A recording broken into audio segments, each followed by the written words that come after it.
गेहूं का मामा या गुल्ली डंडा का प्रबंधन। गेहूं की खेती के दौरान फसल के साथ कई तरह के खरपतवार उगाते हैं। कुछ खरपतवार गेहूं की तरह ही दिखते हैं, तो कुछ को पहचानना मुश्किल होता है जो बड़े होने के बाद समझ में आते हैं, जब इसमें बालियां निकल आती हैं। ऐसा ही एक खरपतवार है गेहूं का मामा या गुल्ली डंडा, जो गेहूं की तरह ही दिखता है, इसलिए इसे पहचानना काफी मुश्किल होता है।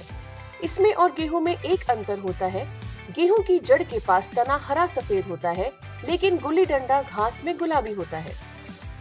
अगर इस घास का सही समय पर उपचार ना किया जाए तो गेहूं की करीब 30 से 40% उपज पर प्रभाव पड़ता है और किसानों को भारी नुकसान होता है। ऐसे में किसानों को समय रहते गुल्ली डंडा का उपचार कर देना चाहिए। इसीलिए बायर लेकर आया है मोमीजी, जिसके आगे मंडूसी सर नहीं उठाएगा।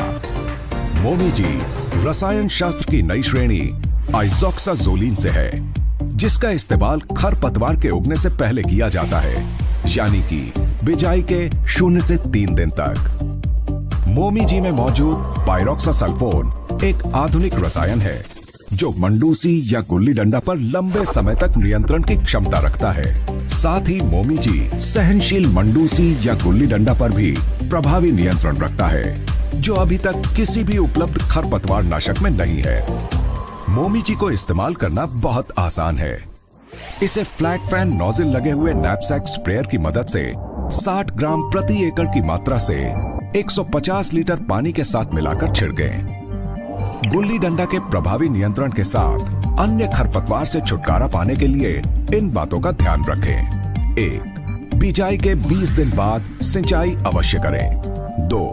पहली सिंचाई के लगभग 10 से 15 दिन बाद खुश्क पत्थर आने पर बायर के एटलांटिस का 160 ग्राम प्रति एकड़ की मात्रा से उपयोग करें। ये है गेहूं में सभी प्रकार के खरपतवारों को नियंत्रण करने का सबसे बेहतरीन उपाय। तो अब गेहूं के किसानों को मिलेगी न सिर्फ हरी भरी फसल, बल्कि अधिक से अधिक उत्पादन और चिंता मुक्त खेती। बायर का मोमीजी के आगे मंडूसी सर नहीं उठाएगा।